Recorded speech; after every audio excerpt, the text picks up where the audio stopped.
સાતની અંદર આદિવાસીઓ પાઠ ભણ્યા હતા। એની અંદર આપણે વિવિધ જાતિઓ જે પ્રદેશ પ્રમાણે આપી હતી। તો આજે આપણે ભારતના નકશાની અંદર એ જાતિઓ વિશે જોઈશું। આ નકશો આપણે કોઈ પ્રમાણ માપના આધારે નહીં બનાવેલો, ખાલી અંદાજિત નકશો। તો જો આપણે આ નકશો શેનો? ભારતનો નકશો। તો એની અંદર વિવિધ પ્રદેશો પ્રમાણે જાતિઓ આવશે। જો પહેલા હું પ્રદેશ બોલીશ, તમારે એમાં કઈ જાતિ આવે તમારે જણાવવાનું। જો આપણે પહેલા નકશાની અંદર ભારતની મુખ્ય જનજાતિઓના મુખ્ય ક્ષેત્રો વિશે આપણે ભણીશું। એની અંદર પહેલું છે પંજાબ। પંજાબમાં કઈ જાતિ હતી?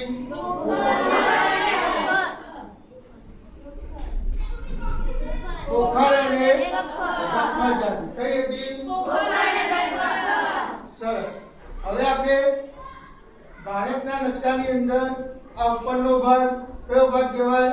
ઉત્તર પશ્ચિમ। આ બાજુ જાઓ।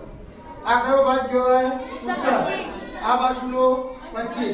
એના વચ્ચેનો પ્રદેશ ભારતનો ઉત્તર પશ્ચિમ ભાગ। હવે એમાં કઈ જાતિ હતી? સરસ। કઈ જાતિ હતી? બલોચ। કઈ જાતિ હતી? આ શેર રાખજો। હવે આપણે હિમાલયનો ભાગ જોઈશું। કયો ભાગ? પશ્ચિમનો ભાગ। હિમાલયનો પશ્ચિમનો ભાગ એટલે પશ્ચિમ હિમાલય।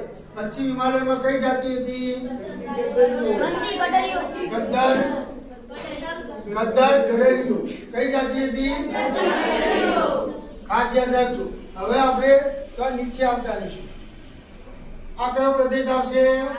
મહારાષ્ટ્રનો। મહારાષ્ટ્ર અને કર્ણાટકનો પ્રદેશ નીચેનો ભાગ। એની અંદર કઈ જાતિ હતી? કોળી જાતિ। કોળી અને જાતિ। હવે આપણે તો આ સાઈડમાં આવીશું। બિહાર અને ઝારખંડનો પ્રદેશ કયો? સરસ। બિહાર અને ઝારખંડની અંદર કઈ જાતિ હતી? હવે આપણે આ ભાગમાં આવીશું। આ ભાગ કયો છે? અસમ। સરસ। અસમના પ્રદેશમાં કઈ જાતિ હતી? સરસ। અહોમ જાતિ। કઈ જાતિ હતી? અહોમ। હવે આપણે આ ભાગમાં આવીશું। બિહાર અને ઝારખંડના નીચેના ભાગમાં પ્રદેશ કહેવામાં આવતો એમાં કઈ હતી? સરસ। હવે આપણે પશ્ચિમ ભાગમાં આવીશું।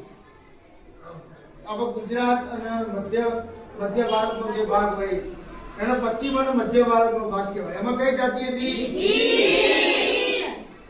ગીર। કઈ જાતિ હતી?